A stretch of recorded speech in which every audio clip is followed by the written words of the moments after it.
In Afrikaans, heirloom seed is Erfsaad. So this is seed that is handed down from one generation to the next. So a very good example is we've got a Lufa variety that was handed to me from my grandmother, and my grandmother got it from her mother. That is a family heirloom in my family. I think one of the most important aspects of heirloom seed is it's something called open pollinated, which means that if it hasn't been crossed or naturally hybridized, the seed will breed true to type from season to season. So you'll buy the seed from me, you'll plant the seed, you'll harvest the seed at the end of the season, and that seed will be the same as the seed that you originally bought from me. So you never need to buy the seed again. Currently we have around 1,200 varieties, ranging from cucumbers through to tomatoes, chilies, beans.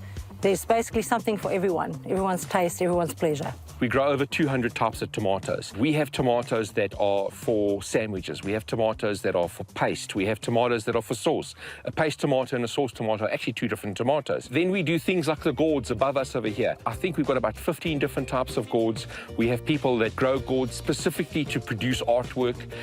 We have people that grow gourds, and all they do with the gourds is they make bird's nests. That enables them to grow a crop, value add the crop, turn it into a bird's nest, and make some money on the side. We're the largest heirloom seed company. We are the only heirloom seed company in South Africa that grows over 1,000 varieties on our own property. A lot of heirloom seed companies buy seed from us, they repackage it under their own name. And then we've also had a couple of unscrupulous people that have tried to ride on the Livingseeds name. We've taken the precautions of trademarks, which is important, especially when you have a business that has the impact on the community like Livingseeds has, because we're critically important for a number of sectors of the community, whether it is small-scale farmers, whether it is people that are trying to be self-sustainable, whether it is home gardeners, and they rely on the Livingseeds brand, which is critically important. So you need to take the time to protect your brand, and there's a cost to that. Starting the hatchery was a natural progression, with us already having heirloom heritage seeds, and we've always had a passion for chickens. So, I mean, we've kept chickens for many, many years.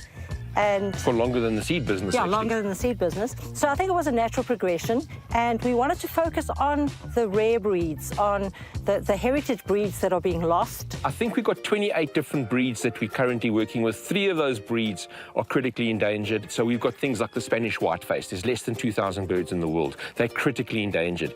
We've got seabrights. We've got duclays. The seabrights and the duclays are tiny little bantam birds. They're absolutely beautiful. One of the reasons why people would keep them is they're just pretty in the garden, number one. They're very small birds, so if you're using them as scratches in your vegetable garden, they tend to pick away at all of the pests, but they don't damage your plants.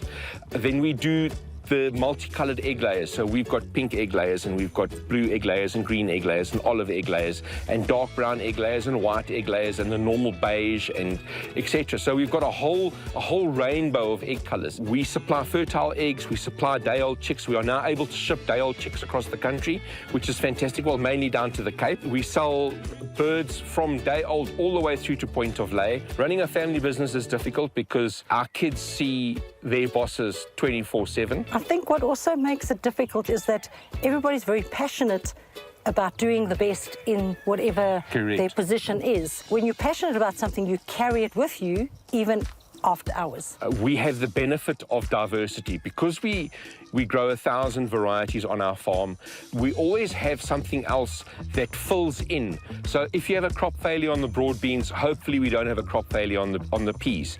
We've had crop failures on tomatoes. We've had crop failures on, I think, almost every single crop that we've grown, we've had some kind of crop failure. There's an entire season invested in that.